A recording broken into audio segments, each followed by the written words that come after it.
Hello YouTube world, welcome back to the workshop. I haven't put a project out for a few weeks. I very stupidly tripped over the curb and I broke a couple of my ribs, and I wouldn't recommend that to anybody. That is quite painful, anything you do. Funnily enough, I could turn wood but I couldn't reach up to or the camera tool. It was really quite painful, but it's on the mend now. So the project I'm going to make for you this week is this. I call it spilt honey pot, and that's what it looks like. It's not really an optical illusion, but it's sort of along those lines somewhere. I'm going to start off with, I'm going to make the pot. This piece of Iroko. It's about 90mm square, about 130mm long. It's the first thing we can do. As I say, as you can see, I've got a slip centre on this end and a revolving centre on that end. I found the centre of the wood, and I'm just going to go with a roughing gauge and just knock the corners off.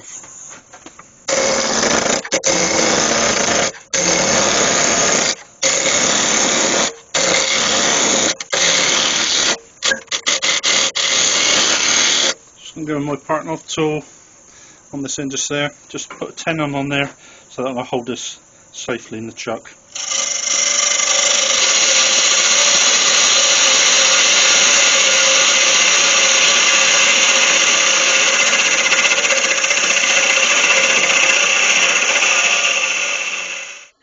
So I now have my piece of wood held securely in the 4-jaw chuck on a tenon, and I'm now going to go in and just form the actual bowl itself. I went in first with the skew chisel. I just wanted to define where the actual top of the vase would be, or the top of the bowl. Pot, I suppose, let's call it a pot. And now I'm just going to go through and just turn this into a... Do you have a classical honey pot? If there is such a thing as a classical honey pot, this is what I'm going to turn it into. Sort of thing you might see Winnie the Pooh running around with in his hands. So as you're looking at it, the bottom of the bowl will be on the right hand side. The bottom of the pot will be on the right hand side, and the top will be on the left hand side. So I just put a couple of coves in there, and now I'm just turning this round, just taper it down to a base.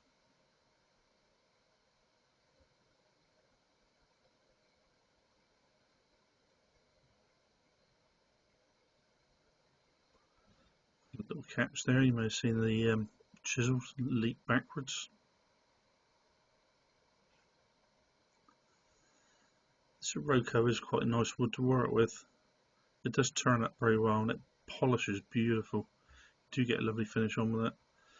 The only problem you do have with it, a lot of wood turners, they call it a choco, because instead of getting like small pieces of dust coming off, the quite minute pieces, and they're almost barbed, and if you breathe them in, you know about it in the evening, you'll be coughing for quite a long time. So you do need to make sure. I've got my respirator that I'm wearing, and I've also got the air filtration working in the workshop. I've got that going full blast, just try and keep the air nice and clean. So as you see there, now it's just starting to take shape now, and I can just go in and start sanding it. So that's been sanded down to 320 grit sandpaper. Put some sand and sealer on there.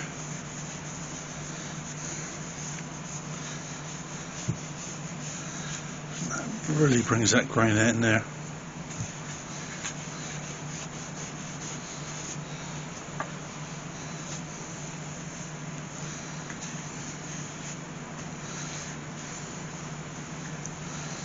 That's beautiful. Now we put some wax on.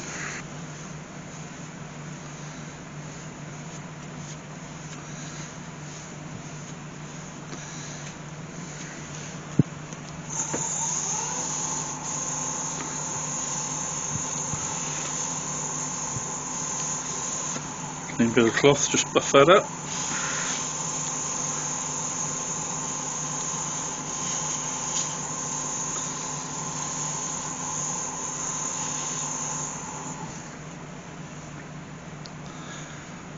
Beautiful shine on that, lovely finish. Beautiful grain running through there. So now I need to hollow the inside, and I'll start off by going down through with a forcing bit.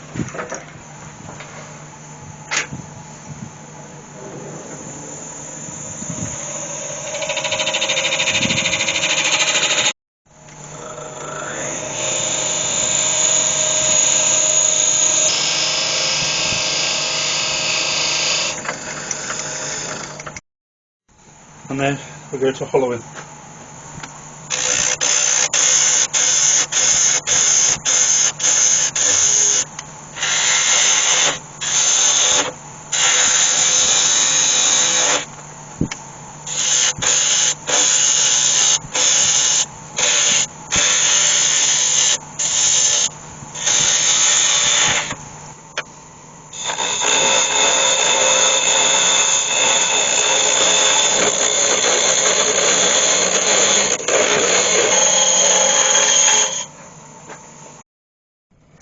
So, as you see, that's the inside, all hollowed, sanded.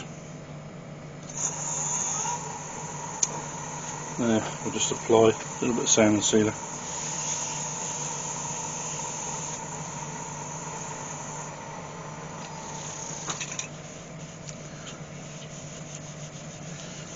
I'll do that with a lathe, stationary. I'm very loath to put my finger in there while that's spinning like that.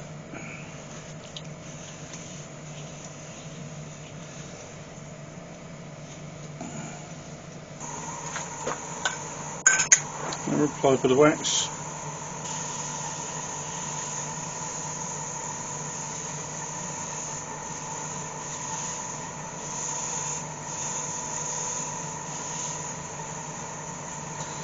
A bit of cloth, just buff that up. That's all finished. I just need to part it off now.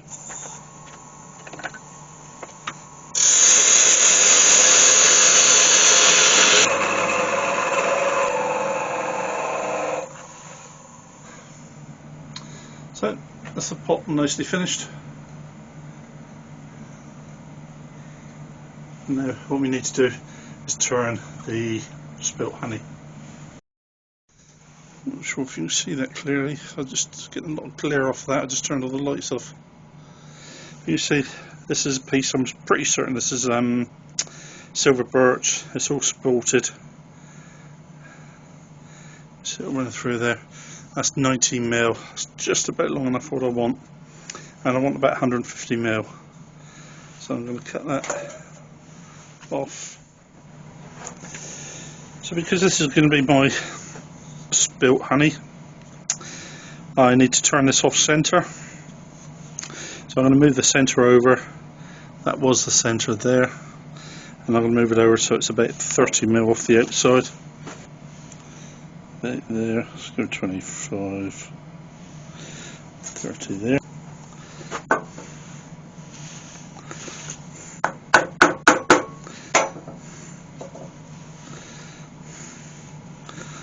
Same on there. 25 there.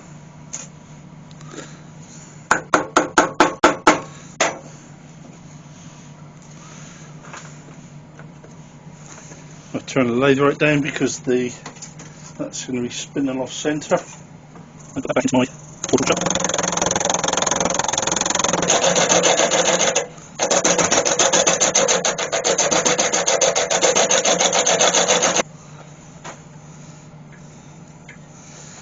Trip on there nicely.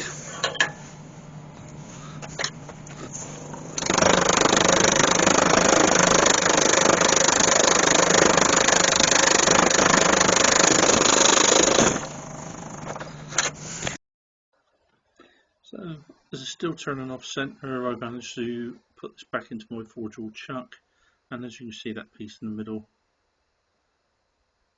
where I managed to turn that down, that will make or form the main flow of the honey from the pot.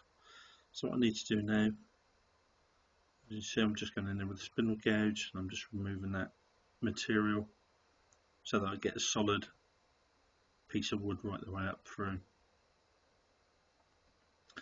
The other thing that I need to do, and I'll go in a minute with my parting off chisel, is I need to make a similar ring at the top. This piece will be to form or simulate the honey coming out of the pot. I'm just doing that now. So it's really just about now just going through, turning all that waste wood away.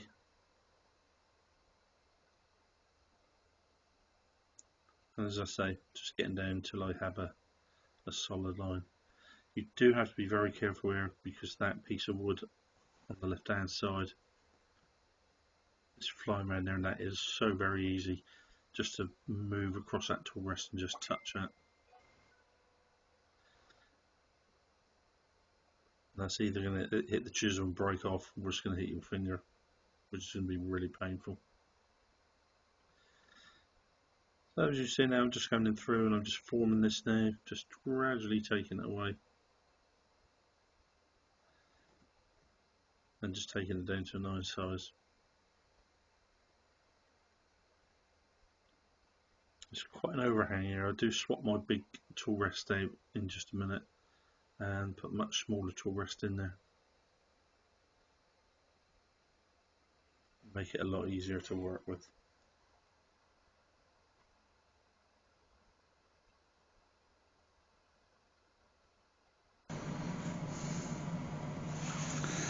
Let's sand that down, put some sand sealer and wax on there.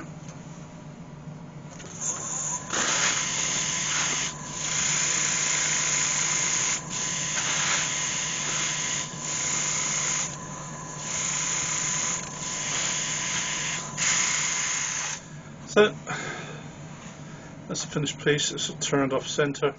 So what I've done now is I've just put a bit of hot glue on there and put on there, because what I want to do is push that through the bandsaw, and I want to cut away from there to around there. And if I glue that bit of wood on there, that allows me to push that through on the bandsaw without it wanting to twist like that. As you see, I've been over on the bandsaw and I've cut that at an angle so that will sit very nicely on the edge of my piece of wood. So what I need to do now is I'm just sit down and I'm going to carve on here and give it the effect of rivulets of honey, or just pieces of honey dripping down. As I said, that piece there, that's going to sit on there, and that needs to give the impression of pooling. So the very first thing I need to do is chamfer that all the way around there. And do that, I'm just going to use my Dremel.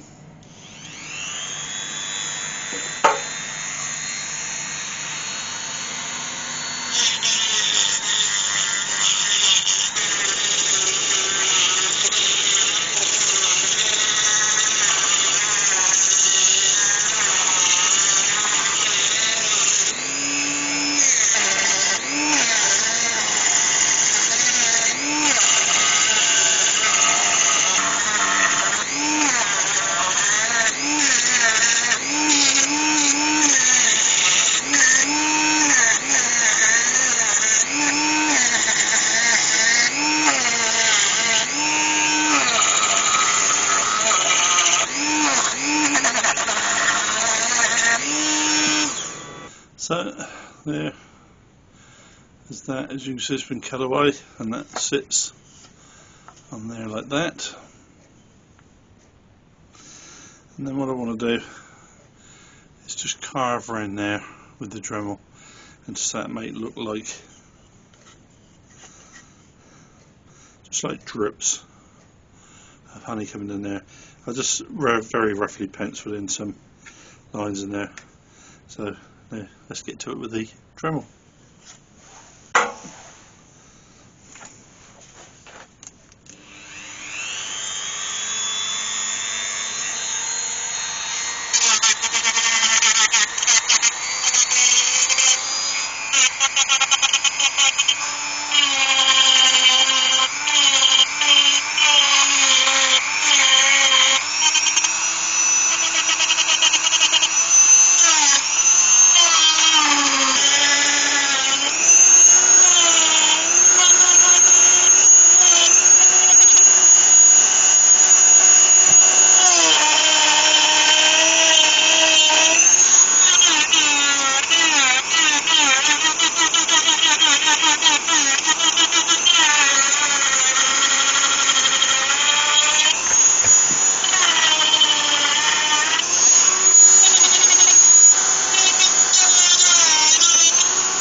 There we go. That's all finished. It's very pale, that wood. I don't really like it. It's supposed to be spilt honey. So what I'm going to do is give it a quick spray over. This is part of the intrinsic range. Funny enough, it is called honey. So I'm going to do that so you can see it as well.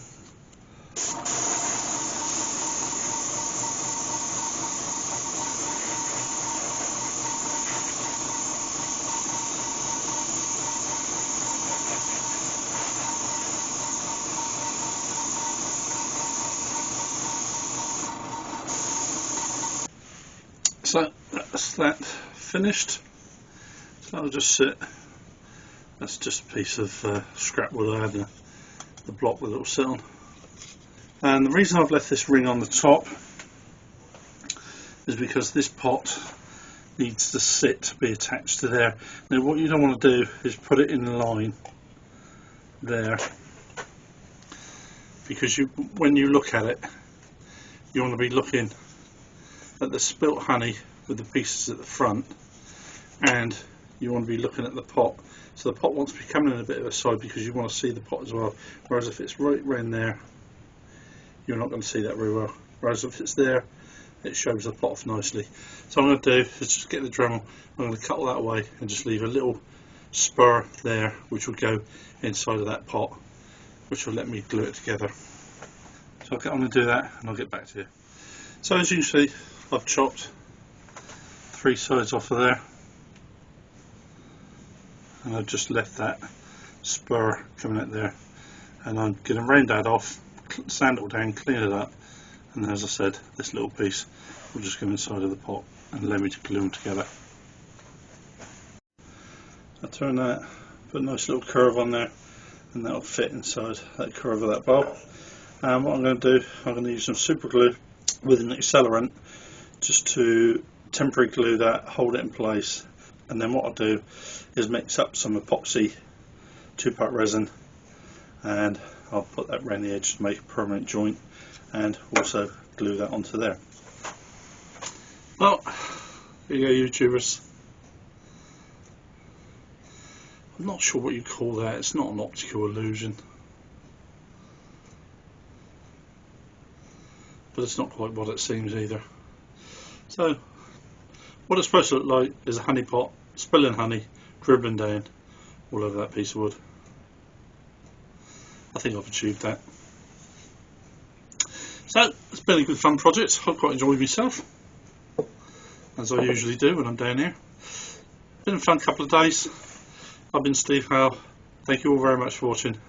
You look after yourself, and I'll see you all next week. You take care. Bye bye.